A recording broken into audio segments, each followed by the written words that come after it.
বাবা হলো বীজ, মা হলো ক্ষেত্র বা মাটি। বীজ বপন করা হলো, মাটিটা যদি নোনা লেগে যায় মাটির ফসল জীবনে ভালো হবে না। কি গো, এখনকার মায়েরা একটা কই ক্ষুদিরামের মতো ছেলের জন্ম দিতে পারছে না, একটা রবীন্দ্রনাথের মতো ছেলের জন্ম দিতে পারছে না, একটা বিবেকানন্দের মতো ছেলের জন্ম দিতে পারছে না, একটা নেতাজির মতো ছেলের জন্ম দিতে পারছে না।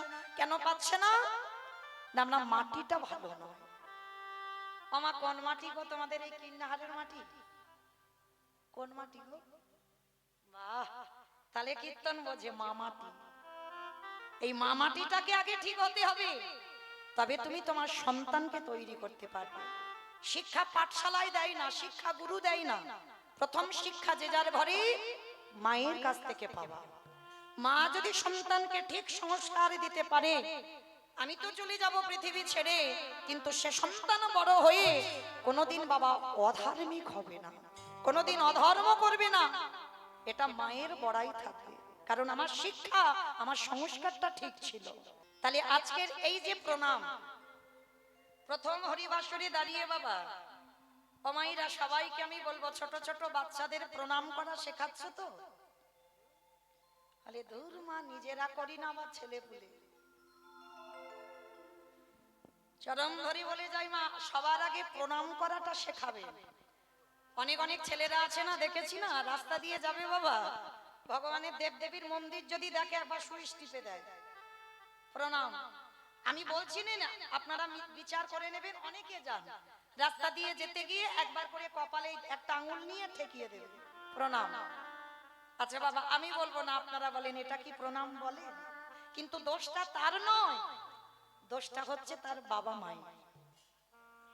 সংস্কারটা দিতে পারিনি, শিক্ষাটা দিতে পারিনি, তার জন্য বাবা ওই যেতে যেতে রাস্তায় বাবা করবো না প্রণামের দরকার নেই, কিন্তু সুইচ টেপা এরকম তো প্রণাম নয়। নয় তুমি পঞ্চাঙ্গ প্রণাম করো, নয় পুরুষদের দণ্ডবত প্রণাম, হ্যাঁ, নয় তুমি দাঁড়িয়ে একটু হাত জড়ো করে প্রণাম করো, কিন্তু সুইচ টেপা প্রণাম তো নয়। কারণ আমরা মা গুলো ভালো নয় তো। কিন্তু আজকে এই যে প্রণাম আমরা করি না বাবা, কিন্তু আমরা তো বুঝতে পারি না, আমরা বুঝতে চাই না যে গুরুজনদের পায়ের ধুলার কত দাম। যদি জানতাম, আমরা নিত্য পিতামাতার পদধুলাটা নিতাম, নিত্য, এটা প্রতিনিয়ত। আমার চৈতন্য মহাপ্রভু শিক্ষা দিয়েছেন বাবা, সকালবেলা হরিনামে বেরোতো, মাকে প্রণাম করে বেরোতো, আবার হরিনাম করে ঘরে ফিরতো, এসে মাকে প্রণাম। এটাই নিয়ম বাবা। আমরা মানতে পারি না, যেতে প্রণাম করি না, আবার ফিরে প্রণাম, কিন্তু এটা নিয়ম। কোথাও যেতে গেলে তুমি প্রণাম করবে গুরুজনদের, আবার ফিরেও প্রণাম করতে হবে। কিন্তু আমরা মানুষরা কেমন জানো আমাইরা, একটা সত্যি কথা বলবে, মিথ্যা বলবে না তো? সত্যি বলবে? বেশ, হরিবাসরে মিথ্যা বলতে নেই, বাইরে গিয়ে বলো, বলো, এখানে বলবে না। আচ্ছা, আজকের আমার কীর্তন শুনবেন, কালকের কীর্তন শুনবেন, কিন্তু কাল সকালবেলা হয়তো কোনো একটা শুভ কাজে যাবে, মানে শুভ কাজ, খুব ভালো কাজ। তাহলে শুভ কাজে যেতে গেলে কি করতে হবে? স্নান করে শুদ্ধ বস্ত্র পরিধান করে আমি সকাল সকাল শুভ কাজে বেরোবো। আর আমার পাশ বাড়ির সঙ্গে খুব ঝগড়া, মানে ঝগড়া বলা ভুল হবে বাবা, থানা পুলিশ হয়েছে, মামলা চলছে, মানে পাঁচিল তুলে দেওয়া হয়েছে, মানে মুখ দেখা দেখি নেই, কাটাকাটি খুনোখুনি হয়ে গেছে। হ্যাঁ, তা শুভ কাজে বেরোবে, দরজাটা খুলেছ আর সেই শত্রু তোমার সামনে পড়ে গেছে। আমার সত্যি করে বলবে, শত্রু যদি সামনে পড়ে যায়, শুভ কাজে যাচ্ছ, যাবার সময় সেই শত্রুকে প্রণাম করে যাবে তো? আরে দূর মা মমিতা, সঙ্গে সঙ্গে দরজাটা বন্ধ করে দিয়ে মাথায় হাত দিয়ে বসে পড়বে, হাই হাই হাই, আমার দিনটা মাটি হয়ে গেল। হ্যাঁ, কারণ শত্রুর মুখ দেখা মানেই আমার দিনটা মাটি হয়ে যাবে, মানে আমার দিন ভালো যাবে না। আচ্ছা বাবা, আপনারা কি মনে করেন এগুলো ঠিক? এগুলো তো আমাদের তৈরি করা কথা, এগুলো সমাজ তৈরি করে বলছে বাবা, এটা গ্রন্থ বিধান দেয়নি। শুধু একটা কথা আমি বলে যাব, যত বড় শত্রু হোক, সে তোমার ক্ষতি চাই, তুমি যদি তার ক্ষতি না চাও, তুমি যদি ঠিক ধর্মপথে থাকো, সে যতই শত্রু হোক, শত্রুকে বড় জায়গা দিতে শেখো। কোথাও গেলে যদি সামনে পড়ে যায়, সে প্রণাম নেবে না, সেটা তার ব্যক্তিগত, কিন্তু যদি সামনে পড়ে যায়, তার পদধূলাটা নিতে শেখো। যদি বলো মা আমি মৌমিতা বলছি, আমার কথা বিশ্বাস করবে না, আমি আমার কথা বলছি না, মহাভারত প্রমাণ। শত্রুকে বড় জায়গা দিতে হবে, তবে তুমি সব কাজে জয়ী হবে। মহাভারত প্রমাণ দিয়েছে। কবে জানো? একটু বলি। এই মহাভারতে বাবা, যেদিন কুরুক্ষেত্রের মাঠে যুদ্ধ হবে, ভগবান কৃষ্ণ যুধিষ্ঠির মহারাজকে ডেকেছিল। যুধিষ্ঠির দাদা,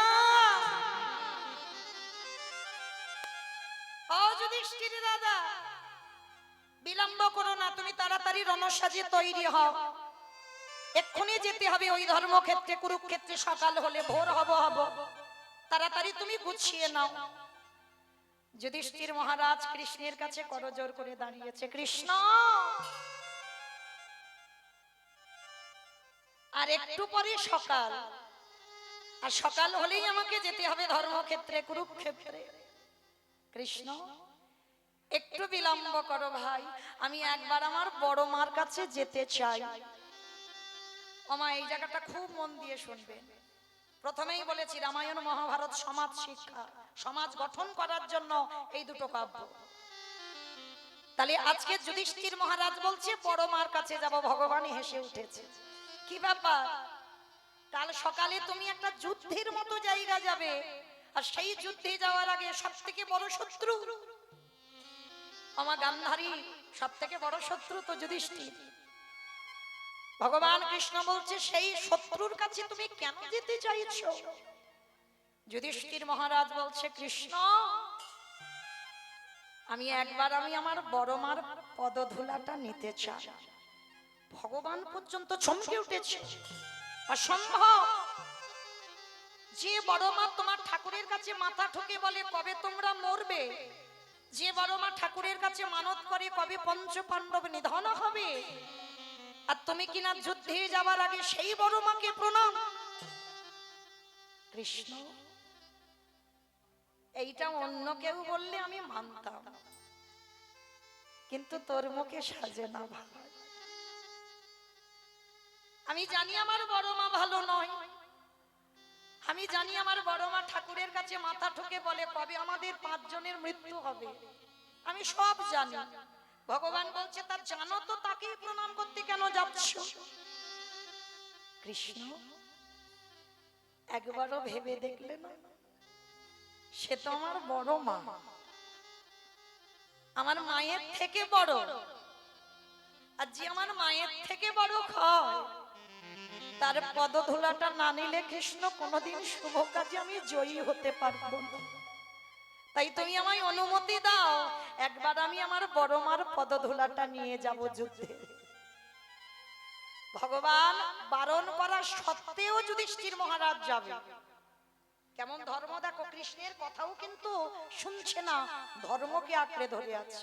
কারণ সে আমার মায়ের থেকে বড়, আর আমার কর্তব্য যে আমার মায়ের থেকে বড় হয় আমার শত্রু হতে পারে, কিন্তু আমি তো আমার বড় মার শত্রু নই, আমি তো আমার বড় মার ক্ষতি চাই না, সে আমার মা, আমি প্রণাম করব। তা ভগবান হেসে বলছে ঠিক আছে, যাও যাও যাও, তবে দেরি করো না। কেমন? প্রণাম করে তাড়াতাড়ি চলে এসো, সকাল হলে যেতে হবে কুরুক্ষেত্রে। যুধিষ্ঠির মহারাজ প্রণাম করতে যাচ্ছে সব থেকে বড় শত্রু গান্ধারীকে, যুদ্ধের আগে। আর গান্ধারী তখন কোথায় জানো? 100 ছেলের মা। আমাদের মতো একটা দুটো ছেলে মেয়ে নয়, 100টা সন্তান, একটা কন্যা সন্তান ছিল দুঃশলা, মানে 101টা ছেলে মেয়ে।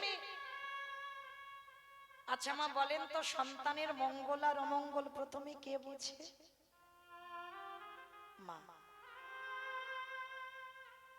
বাবা ভালোবাসে, মাও ভালোবাসে, কিন্তু তফাৎ।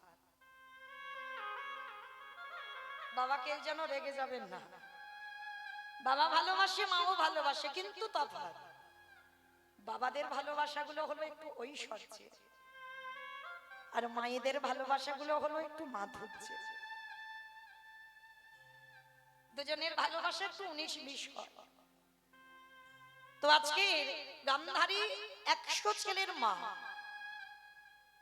আর আমরা মা সন্তানের মঙ্গল অমঙ্গল বুঝতে পেরে যাই। যে আজ আমার ছেলের ভালো হবে, না আজ আমার ছেলের অমঙ্গল হবে। মার মন সবার আগে কুগায়। কৃষ্ণের প্রতিচ্ছবি নিয়ে গান্ধারী কাঁদছে, কৃষ্ণ 100টা ছেলে দিলি বাবা, 100টার মধ্যে 99টা আমার খারাপ করে দিতে পারতিস, 99টা আমার অধার্মিক করে দিতে পারতিস, আমার একটা ছেলেকে একটু ধার্মিক করতে পারলি না? কি এমন অন্যায় করেছিলাম তোর চরণে কৃষ্ণ? হরে কৃষ্ণ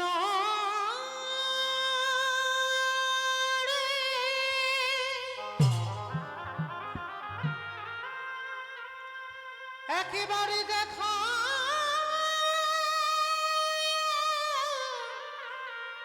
দেখা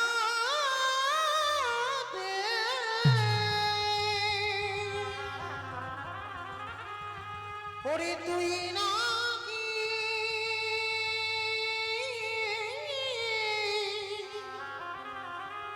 ভক্তি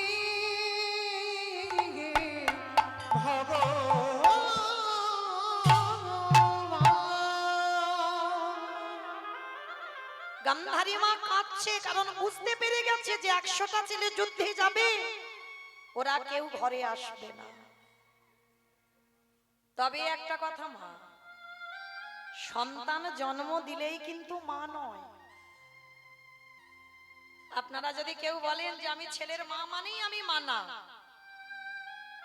মা তাকেই বলে যার হৃদয়ে মাতৃত্ব আছে। মাতৃত্ব সবার থাকে না মা। অনেকে দেখবেন মনে করে যে নিজের ছেলেটাই শুধু আমার ছেলে, আর অন্যের ছেলেটা আমার ছেলে নয়। আবার অনেকে যাদের মাতৃত্ব আছে তারা কি মনে করে জানো, আমার ছেলেটা যেমন আর আমার সন্তানের বয়সী যারা যারা আছে সবাই আমার সন্তান সম। এই গোটা বিশ্ব ব্রহ্মাণ্ডে যারা যারা আমার সন্তান বয়সী তারা সবাই আমার সন্তান সম। সবসময় একটা কথা মনে রাখবে মা। আচ্ছা আগে বলো তো দেখি, সৎ মা মানে ভালো মা না খারাপ মা? সৎ মা মানে সমাজের কথা বলবে, সৎ মা মানে ভালো মা না খারাপ মা? খারাপ মা। সমাজে যেটা বুঝি বাবা, সৎ মা মানে খারাপ। আচ্ছা বাবা, সৎ মা মানে যদি খারাপ মা হলো, তাহলে কই বলা হলো না তো খারাপ মা, কই বলা হলো না তো অসৎ মা, বলা হচ্ছে কেন সৎ মা? সৎ মা সবাই হতে পারে না বাবা। আর সৎ মা যদি কেউ থাকে, রামায়ণে রামচন্দ্রের মায়ের মতো সৎ মা হয়ে দেখা, যেটা রামায়ণে দেখিয়েছে কইকেয়ী মা। সৎ মা যদি হতে হয়, বিমাতা যদি হতে হয়, কইকেয়ী হয়ে দেখা। আমরা অনেকেই জানি বাবা কইকেয়ী মা ভালো নয়। আর ভালো হবে কি করে বাবা? ভরতকে রাজা করতে গিয়ে রামকে 14 বছর বনবাস, তাহলে জীবনে কোনোদিন কইকেয়ী ভালো হতে পারে? কিন্তু মা যারা যারা কীর্তন বোঝে, একবারও নিজেদেরকে প্রশ্ন করেছেন, কইকেয়ী মা তো একবারও বলেনি রামকে রাম 10 বছর বনে যাবে, রাম 15 বছর বনে যাবে, রাম 12 বছর বনে যাবে, রাম 13 বছর বনে যাবে, বলেছে কি? বলেনি। একটা কথা, রাম 14 বছর বনবাস। কেন? সবাই বলি নিজের ছেলের ভালো করতে গিয়ে রামকে বনবাস, কখনো নয়। রামের মঙ্গলের জন্য সারা জীবন কইকেয়ী মা নিজের ছেলের থেকে দূরে সরে গেছে। কারণ রামকে বনবাসে দিল বলে ভরত তো কইকেয়ী মাকে ত্যাগ করে দিয়েছিল, কোনদিন মায়ের মুখ দেখতো না। রাম বনে গেল বলে ভরত মায়ের মুখ দেখেনি। শুধু মুখ দেখেনি নয়, কইকেয়ী মাকে কারাগারে বন্দী করে রেখেছিল। কত যাতনা পেয়েছিল জানো কইকেয়ী মা। কিন্তু রামের জন্যই কিন্তু রামকে বনে পাঠিয়েছিল। কেন জানো? এই 14 বছর কেন বনে পাঠালো? রামের তখন জন্ম হয়নি বাবা, রাম আসবার আগে সূর্য বংশে একটা অভিশাপ দেওয়া ছিল। কি অভিশাপ? না যারা যারা এই সূর্য বংশে যদি কোনোদিন পুত্র সন্তান জন্ম নেয়, সেই ছেলের যখন 25 বছরের আগে যদি সিংহাসনে বসে, রাজ্য অভিষেক হয়, তৎক্ষণাৎ তার অপঘাতে মৃত্যু হবে। সূর্য বংশকে অভিশাপ। তা দশরথ তখন কথাটা শুনে বাবা হেসে উড়িয়ে দিয়েছিল, হায় রে, আমার সন্তানই তো নেই, আর অভিশাপটা লাগবে কার? রাজ্য অভিষেক হবে কার? কিন্তু বহু বছর পর পুত্রেষ্টি যজ্ঞ করে রাম লক্ষ্মণ ভরত শত্রুঘ্নকে পেয়েছিল। তা যখনই পেল, আজ সন্তান পেয়ে বাবা অভিশাপের কথা ভুলে গেছে। কিন্তু একজন মায়ের মনে ছিল, সে হলো কইকেয়ী মা। রামের রাজ্য অভিষেক হবে, সিংহাসন বসবে। রামের বয়স তখন 12 বছর। কইকেয়ী মা ঘরে গিয়ে ভালো করে হিসেব করে নিল, এখন 12 বছর বয়স, আর 14 বছর আমি ছলে বলে কলে কৌশলে বনে পাঠিয়ে দেব। তাহলে 12 আর 14তে কত হয় মা?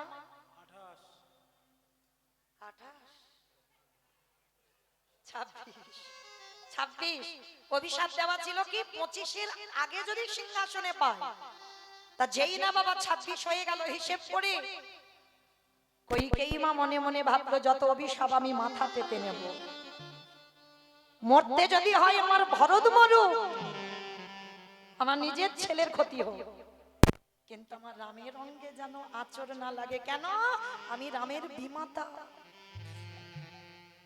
শুধু এইটা মনে রাখতে হবে, মা সৎমা যে হবে, নিজের ছেলের থেকে অন্যের ছেলেকে বেশি ভালোবাসতে হবে।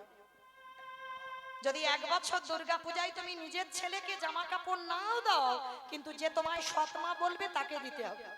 নিজের ছেলেকে যদি ছোট বাটিতে খেতে দাও, যে তোমায় সৎমা বলবে তাকে তোমায় বড় বাটিতে খেতে দিতে হবে।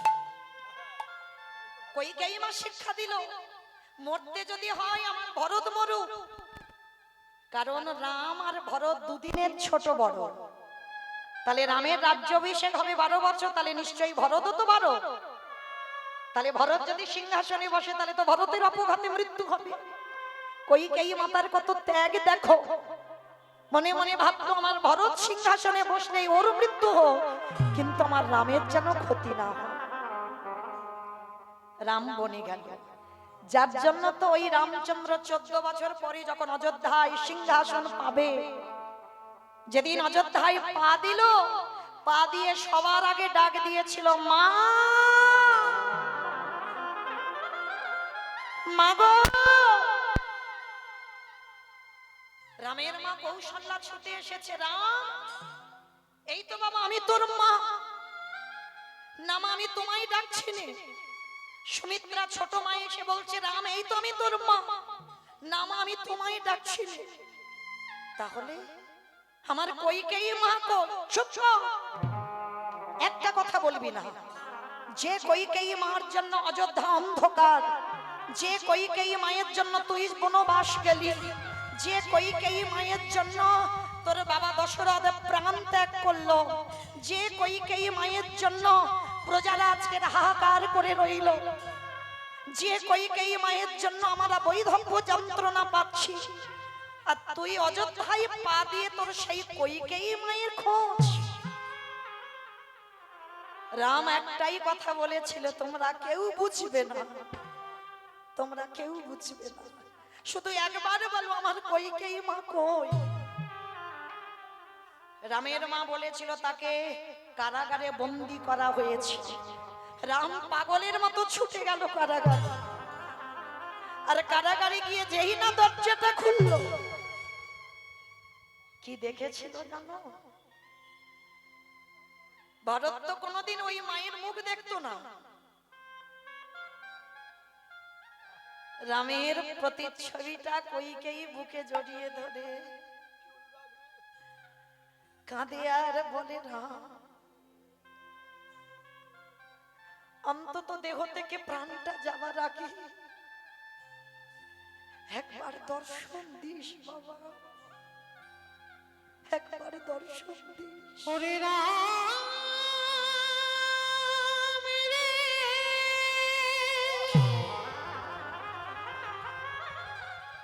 নিতাই গৌর প্রেমানন্দে হরি বল হরি বল হরি বল। ওরে নয়ন মনি, একবার দেখা দে না রাম। দেখা দে। ওরে রাম রাম রে,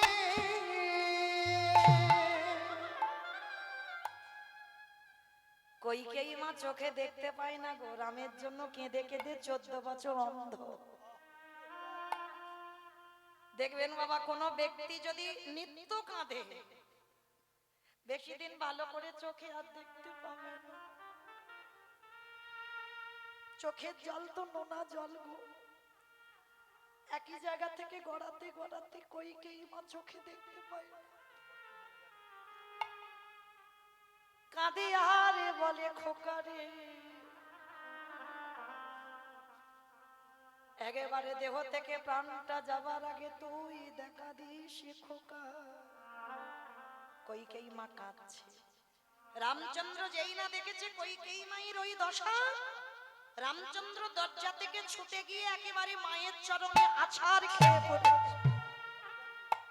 আরে যেই না রামচন্দ্রের মাথাটা কইকেই মায়ের চরণে পড়ল, কইকেই মার হৃদয়টা দুলে উঠল। কেন? পরশমণি পাথরে যদি লোহাতে ঠেকানো হয়, লোহা নাকি সোনা হয়? এই জগতে যে জন ভগবানের পরশ পেয়ে যায়, তার হৃদয়ে সোনার থেকে আরো দামি হয়ে যায়। যেই না পরশ করল, কইকেই মাকে দেখে দে বলল খোকারে, আমার রামে এলি না, আমার ভদ্র দেলি। নিতাই গৌর হরি বল হরি বল।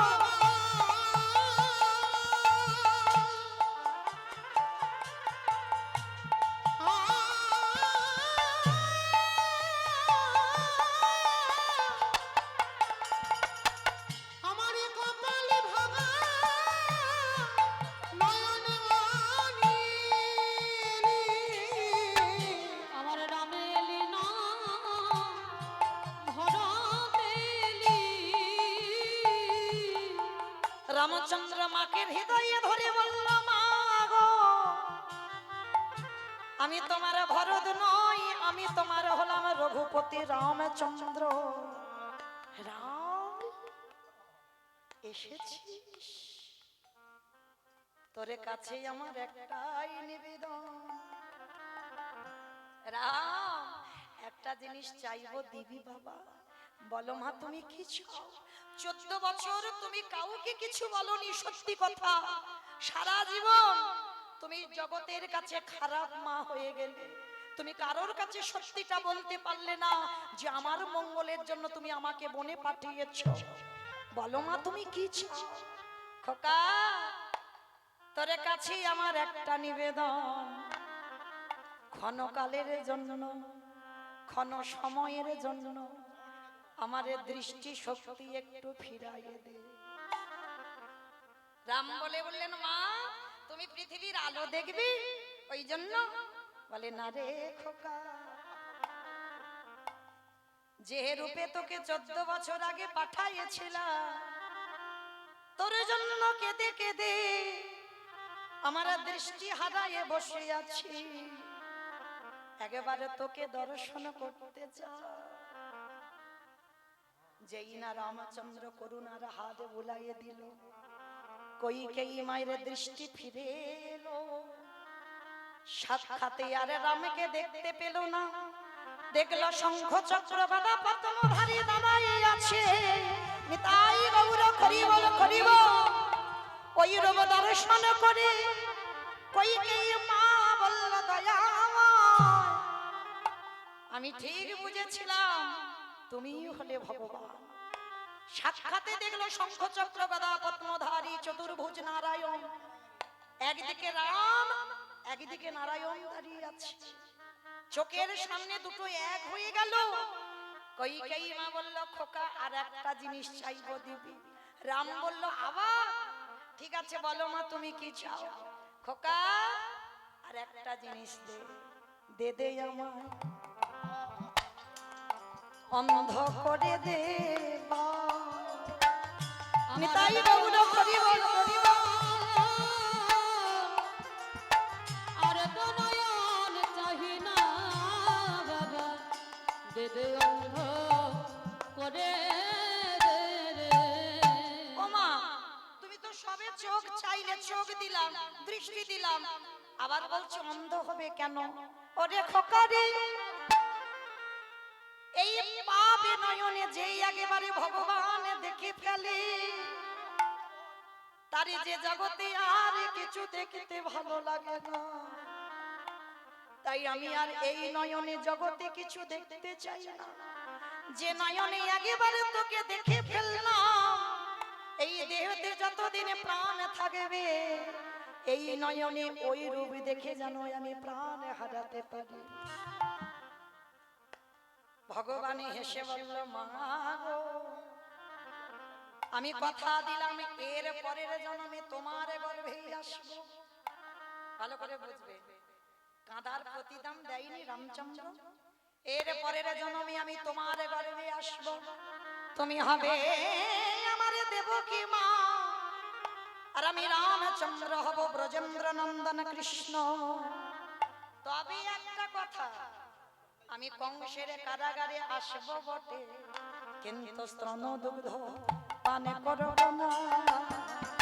নিতাই গৌর হরি বল। আমি এই প্রতিজ্ঞা করে রাখলাম, আমি স্তন দুগ্ধ পান করব না। ভগবান বলছে আমি তোমার গর্ভে আসবো, কিন্তু আমি স্তন দুগ্ধ খাবো না। কেন? ভগবানের বাবা কেউ আপন হয় না, ভগবানের কেউ পর হয় না। যে ডাকার মতো ডাকবে ভগবান তার হয়ে যায়।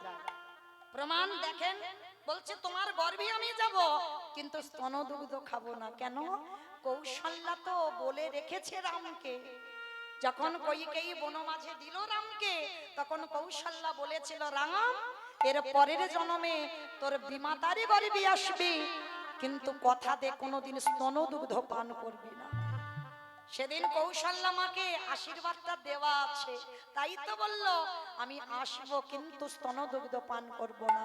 কিন্তু মা গো, ওই কারাগারে যখনই আমি আবির্ভূত হব, আমার সেবার বস্তু তুমি মাটিতে ফেলে দেবে।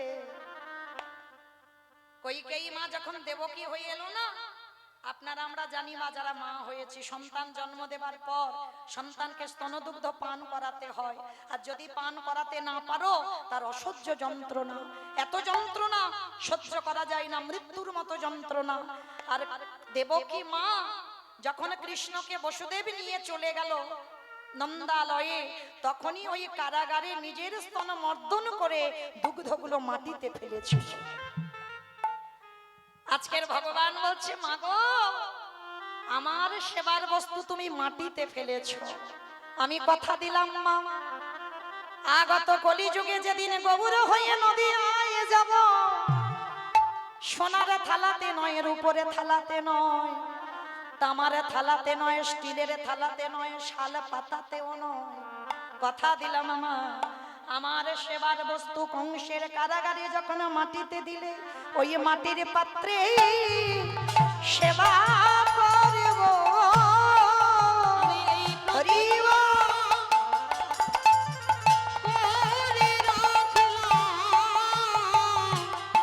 সেদিন মাটির পাত্রে সেবা করব। আস্তে।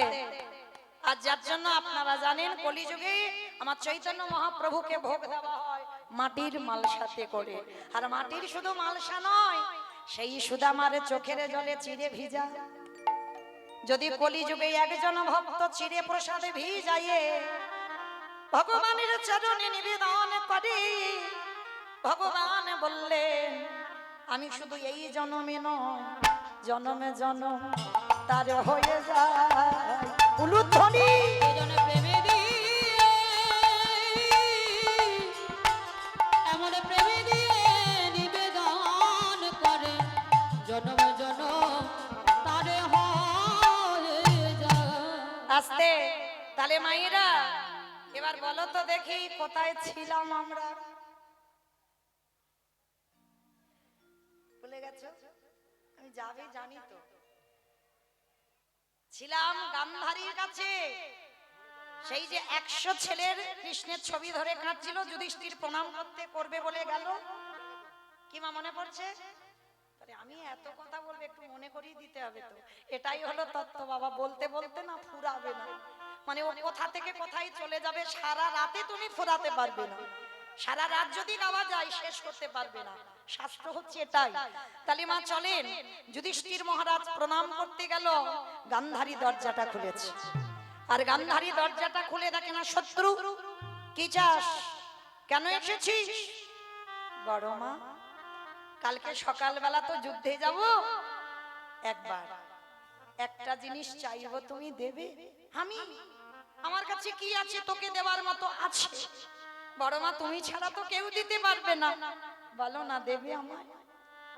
ঠিক আছে, যদি আমার কাছে থাকে তো আমি তোকে দেব, কিন্তু তাড়াতাড়ি চলে যা, আমার দুর্যোধন দেখলে তোকে বধ করে দেবে। না বড় মা, কারণ এখন আমি তার শত্রু হইনি। ওরা সকালবেলা 100 জন যাবে, আমরা 5 জন যাব, তখন শত্রু হব। ঠিক আছে, বল কি চাস? বড় মা, কথা দিচ্ছ কিন্তু আমায় দেবে। বললাম তো দেব, বল কি চাস? ওগো বড় মা গো, সকালবেলা যুদ্ধে যাবার আগে তুমি একবার আমার মাথায় হাত দিয়ে আশীর্বাদ করে দাও। ওই প্রথমে দিনে যুদ্ধে গিয়ে যেন প্রথম দিন আমার মৃত্যু হয়ে যায়। যেই না বলেছে প্রথম দিন মৃত্যু হয়ে যায়, গান্ধারী চমকে ওঠে। অসম্ভব, প্রথম দিন মৃত্যু হয়ে যায় তুই বলছিস? হ্যাঁ বড় মা, কারণ এই জগৎ সংসারে মাঝে বড় দাদা যদি বেঁচে থাকে, কোলের ভাই যদি মারা যায়, যে দাদা ভাই হারিয়েছে সেই তো জানে। আমি চাই না বড় মা এই রক্তের খেলা খেলতে, আমি শান্তি চাই। কিন্তু দুর্যোধন ও অহংকারী, ও শান্তি চায় না, ও যুদ্ধ করতে চায়। কিন্তু আমি জানি আমি দাদা বেঁচে থাকলে ওরা যদি চলে যায়, এই কষ্ট আমি সহ্য করতে পারবো না। তাই তুমি আমার বর দাও, যেন প্রথম দিন কাল যুদ্ধে আমার মৃত্যু হয়। গান্ধারী যখনই শুনলো, যুধিষ্ঠিরকে কি আশীর্বাদ দিয়েছিল জানো? ওরে খোকারে, জীবনে এই বড় মা তোকে কোনোদিন কিছু দেয় নাই, আজ জীবনে প্রথমবারে তোকে করিলাম আশীর্বাদ। কি আশীর্বাদ দিল গো? ওগো যথা ধর্ম তথা জয় হো। ওরে অধর্মের হোক খায় রে, ওরে যথা ধর্ম তথা জয় হো। এই জগৎ সংসার মাঝে, এই সমাজে যারা যারা ধর্মকে আশ্রয় করবে, স্বয়ং ধর্ম তাদের রক্ষা করবে। তাই গৌর হরি আশ্রয় করে স্বয়ং ধর্ম তারে রক্ষা করে। যে জন কৃষ্ণ চরণ সারে করেছে এই জগতে, সেই তো জানে। একটা কথা মনে রাখবে মা, কৃষ্ণ ভক্ত যদি তুমি হও, তোমার জীবনে দুঃখ হবে, জ্বালা হবে, যন্ত্রণা হবে, কিন্তু কৃষ্ণ চরণ সমর্পিত হলে পৃথিবীতে এমন কোনো বস্তু তৈরি হয়নি যে কৃষ্ণ ভক্তকে বিনাশ করে পিতাই গৌর হরি ওম। কৃষ্ণ বলে কাঁদিতে পারে ওই কৃষ্ণ ভক্তকে বিনাশ করে দেন রে। তাহলে গান্ধারীর আশীর্বাদটা কি? যথা ধর্ম তথা জয়, অধর্মের হবে ক্ষয়। কি গো মায়েরা, অধর্মের পথ যদি ধরো, আজ না হয় কাল না হয় পরশু না হয় 10 বছর পর না হয় 15 বছর পর না হয়, হবেই বাবা অধঃপতন। কেন? অহংকার ব্যক্তি যারা হয় তারা কারোর কথা শোনে না বাবা, তারা নিজেরা যেটা মনে করে সেটা ঠিক, আর নিজেরা যেটা বলবে সেটা ঠিক, কারোর কথা নেই না। আজকের দুর্যোধন যুদ্ধে যাওয়ার আগে একবারের জন্য বাবা মাকে প্রণাম করে গেল না। আর এরা 5 ভাই শত্রু, বড় জেঠিমা বড় জেঠুকে প্রণাম করে তারপরে যুদ্ধে রওনা দিল। তাহলে বাবা এইটুকু যারা যারা শুনলাম, কি অনুভব করলাম দেখেন একবার ভেবে। কৃষ্ণ সাথে ছিল, কোন দরকার ছিল বাবা গান্ধারীর পদধূলা নেওয়ার? ছিল না তো। কৃষ্ণ আছে মানে জয়, অত সোজা নয়। কৃষ্ণ আছে মানে জয় নয়। ভগবান যুধিষ্ঠির দ্বারা শিক্ষা দিল যে কৃষ্ণ সাথে থাকলেও আগে পিতামাতাকে শ্রদ্ধা করতে শেখো, গুরুজনদের সম্মান করতে শেখো, সাধুগুরু বৈষ্ণব চরণে আগে দণ্ডবাদ প্রণাম লুটাতে শেখো। যদি তুমি গুরুজনদের ভক্তি শ্রদ্ধা না করো, ও স্বয়ং কৃষ্ণ তোমার কাছে থাকলেও তোমার বিনাশ হবেই হবে। যারা যারা শুনলাম এটুকুই আমরা সার পেলাম। তাহলে মা আজকে যারা যারা শুনলেন, যাদের সঙ্গে দ্বন্দ্ব বিবাদ আছে, কি গো মায়েরা মিটমাট করে নেবে তো? বলে মৌমিতা চিন্তা ভাবনা করব, কিন্তু এখন ঠিক ঠিক বলতে পারছি না।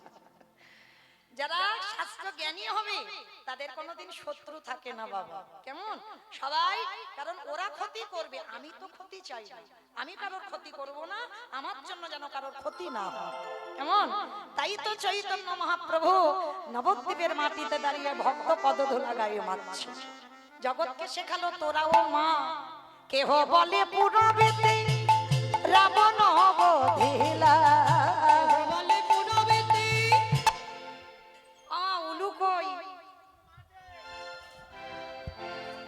কেহ বলে পুরবেতে রাবণ বধিলা।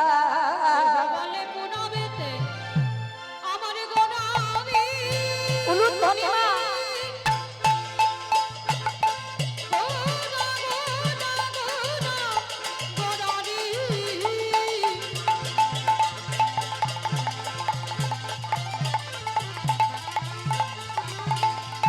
গোডা গোডা গোডা গোডারি গোডা গোডারি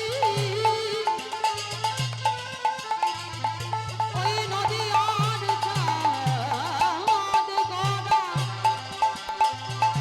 আমার কানি গোডা কেহ বলে পুনরতি রাবণ বধিলা।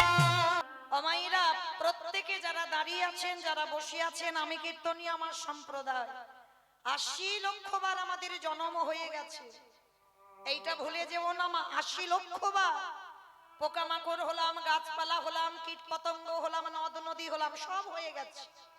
4 লক্ষ বার এই মানব জন্মে এসেছি। হতেও তো পারে বাবা এই জন্মটা হয়তো শেষ, এই জন্মের পরে হয়তো আমরা গৌর গোবিন্দ চরণ প্রাপ্তি পাবো। হয়তো এই জন্মটা শেষ। যেমন আমরা পড়াশোনা করে বাবা ক্লাস 1 2 3 4 উপরে উঠেছি, কেউ কিন্তু নিচে যায়নি। তাহলে প্রত্যেকে ভক্তির চরণ ধরে বলে যাব মা এমন কোন কর্ম করব না যেন আমাদের পিছনে 80 লক্ষ জনিতে আবার যেতে হয়। আমরা মনুষ্য কুলে জন্ম নিয়েছি, এবার আমরা আগিয়ে যাব। কি করে গৌর গোবিন্দ ভজন করতে হয় আমরা আগিয়ে যাব, আমরা পিছনে যাব না। এইটা আমাদের সবার কাছে অনুরোধ। কারণ যদি বাবা শুধু এলাম খেলাম আর চলে গেলাম, ওটা তো বাবা পশু পাখিদের জন্ম হয়ে গেল। সংসার জীবনে সবাই করে, পশু পাখিরাও করে, আমরাও করছি। তাহলে দুর্লভ কেন বললো আমার মহাপ্রভু? এই মনুষ্য জীবনে বাবা হরি ভজন করতে হবে, তবেই হবে তোমার জনমটা দুর্লভ জন্ম। না হলে ওই শুধু খাবো, ভালো মন্দ খাবো আর ঘুমাবো আর সংসার ছেড়ে এবার ঘরে যেতে হবে, তাহলে আমাদের জনমটা পশু পাখির জনম হয়ে যাবে। তাহলে এই জনমেই আমাদের সংসারে থেকে, সংসার বাদ দিয়ে নয় মা, কলিযুগে সংসার ধর্ম বড় ধর্ম। গৌরাঙ্গ মহাপ্রভু দুটো সংসার করলো, নিতাই চাঁদ জান্ন বা বসুধাকে বিয়ে করলো, অদ্বৈত আচার্য গোসাই সংসারী হলো। সংসারের থেকে বিয়ে, সংসারে থেকে ভজন, সংসার বাদ দিয়ে নয়। অনেকে আছে বাবা মঠ মন্দিরে গিয়ে বাবা ভজন হচ্ছে, জীবনেও হবে না।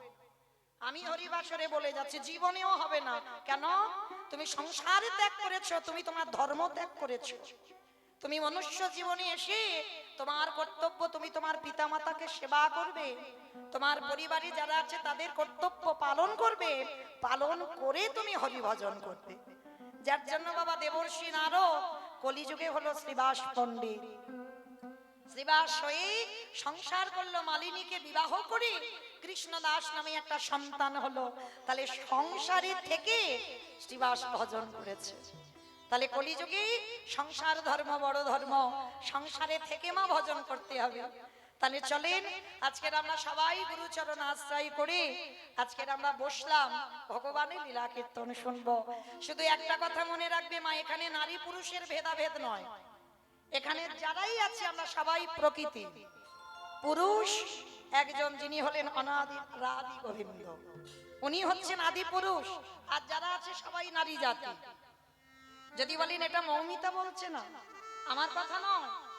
যারা বাবা ভজনের ঊর্ধ্বে যাবেন, যারা যারা গৌর গোবিন্দ ভজন করেছেন তারা সবাই কিন্তু গোপী ভাবে ভজন করেছে, নারী ভাবে ভজন করেছে, পুরুষ ভাবে নয়। তুমি যদি পূজার আসনে বসো, তুমি যদি নিজেকে মনে করো আমি বড় পুরুষ, অনেক সময় লাগবে। কিন্তু তুমি যদি আসনে মনে করো আমি বৃন্দাবনের একজন ব্রজঙ্গনা, ব্রজগোপী, যদি ব্রজগোপী আনুগত্যের সেবা করো, তাহলে সেই সেবাটা প্রভুর চরণে তাড়াতাড়ি যায়। মীরাবাই বৃন্দাবনে গিয়ে বাবা সনাতন গোস্বামীর সঙ্গে দেখা করতে গিয়েছিল, আর দেখা করতে গিয়ে বলেছিল সনাতন প্রভুর সঙ্গে দেখা করবে। তা সনাতন গোস্বামী হেসে বলেছিল তুমি গিয়ে বলে দাও আমি নারী বদন দেখি না। মীরাবাই হেসে বলেছিল বাবা, তোমাদের ওই প্রভুকে গিয়ে জিজ্ঞেস করো তিনি আবার পুরুষ হলেন কবে? পুরুষ তো আমার একজন, আমার গিরিধারী। আমার গিরিধারী ছাড়া পুরুষ আর কেউ নয়, সব প্রকৃতি। তিনি আবার পুরুষ হলেন কবে? ষড় গোস্বামীর মধ্যে বড় গোস্বামী সনাতন গোস্বামী, তার চৈতন্য ফিরে গেল একটা নারীর কথায়। তাহলে মায়েরা যে জায়গাটা বসেছি আমাদের কোনো ভেদাভেদ নয়, আমরা গোপী ভাব আনুগত্যে কীর্তন শ্রবণ করব। এখানে কেউ পুরুষ ভাব অনুগত্যে কীর্তন শ্রবণ হবে না। যে জায়গাটা বসেছেন বড় উত্তম জায়গা, মহারাজ পরীক্ষিতের জায়গা। তাহলে ওই জায়গাতে বসে যদি ঠিক শোনা যায় কৃপা হয়, আর এখানে দাঁড়িয়ে যদি কীর্তন গাওয়ার মতো গাওয়া হয় এখানেও কৃপা হয়। তাহলে হচ্ছে না কেন? গাওয়া ঠিক হয় না, শোনা ঠিক হয় না, তাই তো কৃপা হয় না, তাই না? তাহলে চলেন আজকে আমরা সবাই ব্রজগোপী আনুগত্যে আমরা পরীক্ষিত মহারাজের জায়গাতে বসে আমরা ভগবানের লীলা কীর্তন শ্রবণ করব। তবে মা যেতে গেলে তো সে যত বড় কীর্তনই আসুক না কেন, আগে আমার দুটো ছেলেকে ডাকতে হবে। তবে বাবা আমার নয়, আমাদের। আমার মানে আমার ব্যক্তিগত হয়ে গেল, আমার তো নয়, আমাদের সবার দুটো ছেলে। এক হলো আমার নিতাই চাঁদ, এক হলো আমার গৌর চাঁদ। এই দুটো ছেলেকে বাদ দিয়ে বাবা কীর্তন হবে না। কেন? সংকীর্তন পিতা শ্রীকৃষ্ণ চৈতন্য, সংকীর্তন যজ্ঞে তারে যেই ভজে সেই বড় ধন্য। চৈতন্য চরিতামৃত গ্রন্থে কবিরাজ গোস্বামী পাদ লিখেছেন, কীর্তনের প্রারম্ভে যারা কীর্তন দিচ্ছেন, যারা দূর দূরান্ত থেকে এসেছেন, আমরা এক সপ্তাহ কীর্তনিয়ারা যারা আসবো, আমাদের সম্প্রদায় যারা যারা আসবেন বা যারা এসে গেছেন, প্রত্যেকের যাতে মঙ্গল হয়, সবার মঙ্গলার্থে আমরা যাব শ্রীধাম নদিয়া নবদ্বীপ ধাম। কি মাইরা সবাই যাবেন তো? সবাই যাবেন? এখন সবাই যদি চলে যাও কীর্তন কাকে নিয়ে গাইবো? কেউ যাব না, এত রাত্রিবেলা যাওয়া অসম্ভব। যদিও বলো অসম্ভব নয়, এই তো স্টেশন একদম পাশে, তাই না? অসম্ভব নয়, কিন্তু না যত স্টেশন পাশে থাক না কেন, কিন্তু বাবা ছেলে বৌমার অনুমতি লাগবে, স্বামীর অনুমতি লাগবে, স্ত্রীর অনুমতি লাগবে, তারপরে তুমি এক জায়গা যেতে পারবে, তার আগে নয়। কিন্তু একজনকে কোনো অনুমতি নিতে হয় না, কোনো কৈফিয়ত দিতে হয় না। বলেন তো বাবা সে কে? মন। বেশ, মন। মন হচ্ছে স্বাধীন। কারণ যত তুমি ফ্লাইটে দ্রুত যাও না কেন, মনের থেকে দ্রুত নয়। একটু চোখ বন্ধ করে মনে করো বৃন্দাবনে আমি বাঁকে বিহারী লালকে একটু দেখবো, মন সেখানে চলে যাবে। মনকে বলো মন আমি ইস্কনে যাব মায়াপুর, সেখানে মন চলে যাবে, মানে মন দ্রুত। তাহলে চলেন আমরা এই কীর্ণাহারের স্টেশনে আমার কমিটি দাদারা যে কীর্তনের আয়োজন করেছেন, দেহ থাক, দেহগুলো থাকবে, দেহ নিয়ে যাব না বাবা, অত পয়সা নেই এত ভক্তের ভাড়া করে নিয়ে যাব। দেহ থাকবে, মনগুলো নিয়ে যাব সুরধনী গঙ্গার তীরে। আর সুরধনী গঙ্গার তীরে গিয়ে দেখব ব্রজেন্দ্র নন্দন কৃষ্ণ কলিতে হয়েছে গৌরাঙ্গ। সত্যতে নারায়ণ, ত্রেতাতে রাম, দাপরে কৃষ্ণ, কলিতে হলো গৌরাঙ্গ। তা আজকের আমার প্রভু যেদিন এসেছিল সেদিন নবদ্বীপের কেমন অবস্থা ছিল জানো? বৈষ্ণব মহাজনেরা বৈষ্ণব পদ লিখছে বাবা, কত সুন্দর কথা। ওগো জয় জয় বলরাম,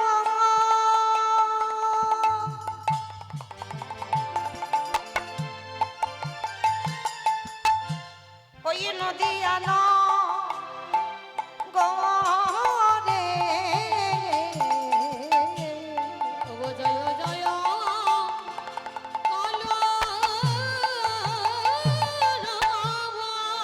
আস্তে। আচ্ছা মা, কলরব মানে কি গো? মারামারি মারামারি। কলরব মানে নাকি মারামারি? দেখো মানে খিচুড়ি স্কুলেও যাই।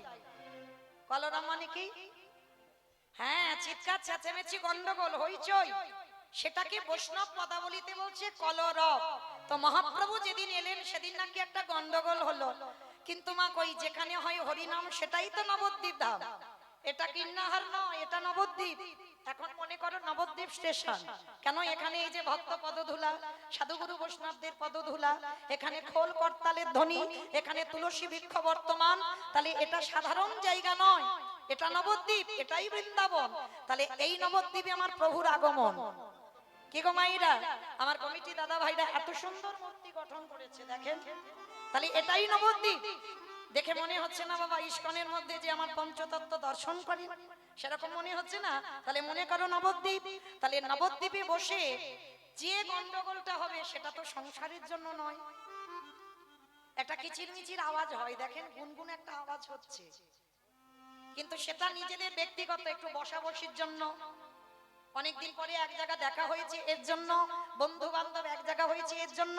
কিন্তু মহাপ্রভু বললেন না, এখানে যে গন্ডগোল হবে শুধু তিনটে গন্ডগোল, শঙ্করধ্বনি, উলুধ্বনি, আর যাদের যাদের হাত দুটো এসেছে, যাদের আসেনি বলবো না।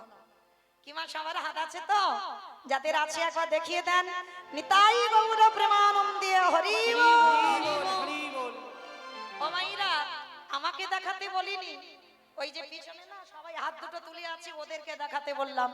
নববিধা ভক্তির মধ্যে শেষে বললেন আত্মনিবেদনম, মানে আমি যে মৌমিতার কীর্তন শুনতে গিয়ে আত্মনিবেদন করেছি, সে বাহ্যিক জগতের কেউ না দেখুক, বাবার হিসাবের খাতায় তো লেখা হলো। হ্যাঁ, শেষের দিনে তো কর্ম আমাদের সাথী হবে।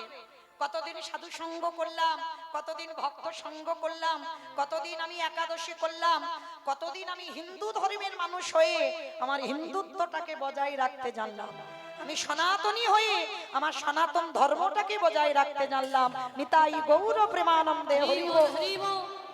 শেষের দিনে এই কর্মগুলো আমাদের সাথী হবে, আর কেউ সাথে যাবে না। কেমন?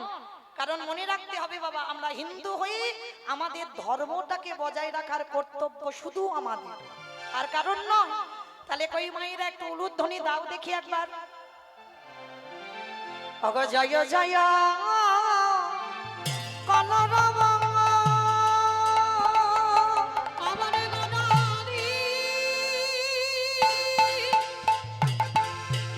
গোনা গোনা গনারি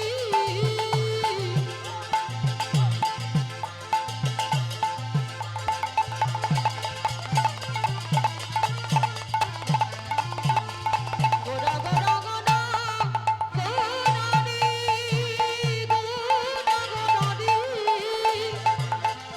নিতাই গৌর প্রেমানন্দে হরি ওই নদিয়ার চাঁদে গড়া আমার প্রাণে ওরা আহা জয় জয়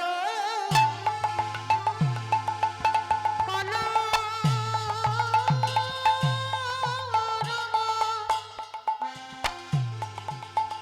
ওই নদিয়া নগরে ওগো জনমল ভিবি গোরা সচির উদরে উলুধ্বনি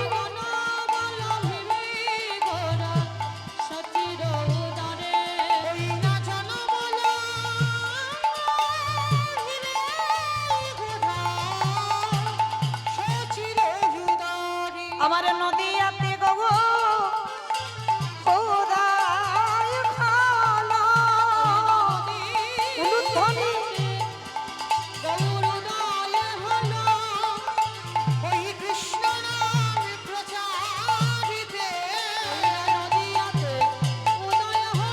বলি রাধে দয়া কর বলে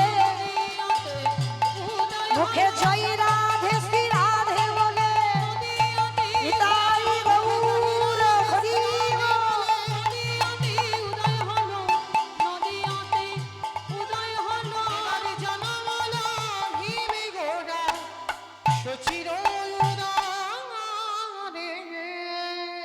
আস্তে তালি বাবা সত্যতে ভগবান রাজা হলো ত্রেতাতে ভগবান রাজা হলো 14 বছর বনবাস থেকে ফিরে অযোধ্যায় রাম রাজা দাপরে কৃষ্ণ রাজা হলো মথুরার রাজা তারকার রাজা আবার ব্রজেরও রাজা কিন্তু সেই ভগবান কলিযুগে আমার চৈতন্য মহাপ্রভু নিমাই হয়ে লোকের দাঁড়ে দাঁড়িয়ে গিয়ে বাবা হরি নাম দিচ্ছে কেন জাতের বিচার করছে না সবার পায়ে ধরে বলছে একবার তোরা কৃষ্ণ বল কেন একটা 24 বছরের ছেলে বাবা ভালো করে বুঝবেন অনুভব করবেন 24 বছরের ছেলে 60 বছরের মায়ের পা ধরতেই পারে 24 বছরের ছেলে 80 বছরের বাবার পায়ে ধরতে পারে কিন্তু এটা মেনে নেওয়া যায় বাবা 24 বছরের ছেলে 60 বছরের মায়ের পা ধরবে 80 বছরের বাবার পায়ে ধরবে কিন্তু সেই 24 বছরের ছেলে কিনা বিশ্বের স্রষ্টা মালিক ভগবান তিনি বাবা জাতের বিচার করবে না ছোট বড় বিচার করবে না সবার পদযুগলের ধুলাটা নিয়ে গায়ে মাখছে কেন তার কারণ আছে গো এমনি এমনি ভগবান ভক্তের পদধুলাটা মাখছে না কারণটা কি যুগ ধর্ম প্রবর্তক নাম সংকীর্তন চারি ভাব ভক্তি দিয়া নাচাই ভুবন আপনি ভক্ত ভাব করি অঙ্গীকার আপনি না করলে ধর্ম জীবের শেখানো না যায় আপনি আচরি ধর্ম জীবের শিখায় এই তো সিদ্ধান্ত গীতা ভাগবতে গায় এই মতো কলিকালে প্রথম সন্ধ্যায় অবতীর্ণ হলেন কৃষ্ণ আপনি নদী আয় হরি হরি তালি মাইরা ভগবান এমনি এমনি মাখছে না ধুলা কেন মাখছে আপনাদের আমাদের শিক্ষা দেবার জন্য কি শিক্ষা বাবা এখানে যারা রামায়ণ পড়বেন যারা মহাভারত জ্ঞানী হবেন যদি সত্যিকারের পাঠ করেন রামায়ণ বলো আর মহাভারত বলো এই রামায়ণ আর মহাভারত এই দুটো মহাকাব্য বাবা সমাজ শিক্ষার জন্য শুধুমাত্র সমাজ শিক্ষা তুমি পাঠ করে যদি নিজের মধ্যে বাবা অনুকরণ করতে পারো তাহলে তুমিও যাবে যুধিষ্ঠির মতো সশরীরে স্বর্গবাস কিন্তু আমরা পারি না গো একটু রামায়ণের দিকে তাকিয়ে দেখেন রামচন্দ্র অযোধ্যার রাজা রামায়ণ যারা পড়বেন দেখবেন রামচন্দ্র শিখিয়েছে সমাজকে একজন দেশের যে রাজা হয় তাকে প্রজাদের কেমন করে ভালোবাসতে হয় রামচন্দ্র শিখিয়েছে একজন সন্তান হয়ে পিতামাতাকে কেমন করে শ্রদ্ধা করতে হয় রামচন্দ্র শিখিয়েছে একজন স্বামী হয়ে তার স্ত্রীকে কেমন করে সম্মান করতে হয় তাহলে বাবা রামায়ণও যেমন সমাজ শিক্ষা মহাভারতও সমাজ শিক্ষা তো মায়েরা আপনাদের কাছে আমার একটা বিনীত নিবেদন আমার এই কমিটি দাদা ভাইরা অনেক কষ্ট করে অনেক পথ পরিশ্রম করে আজকে 9 বছর কয়েকটা বছর ধরে বাবা ধীরে ধীরে অনুষ্ঠান আরো বড় হচ্ছে, আরো বড় হবে পরবর্তীতে। এটা অনেক দীর্ঘস্থায়ী অনুষ্ঠান হবে। তা আপনাদের কাছে আমার কমিটি দাদা ভাইরা যাবেন, যার যেমন সামর্থ্য, যার যেমন ক্ষমতা আছে, আপনারা ওনাদের আসলে একটু দান করবেন।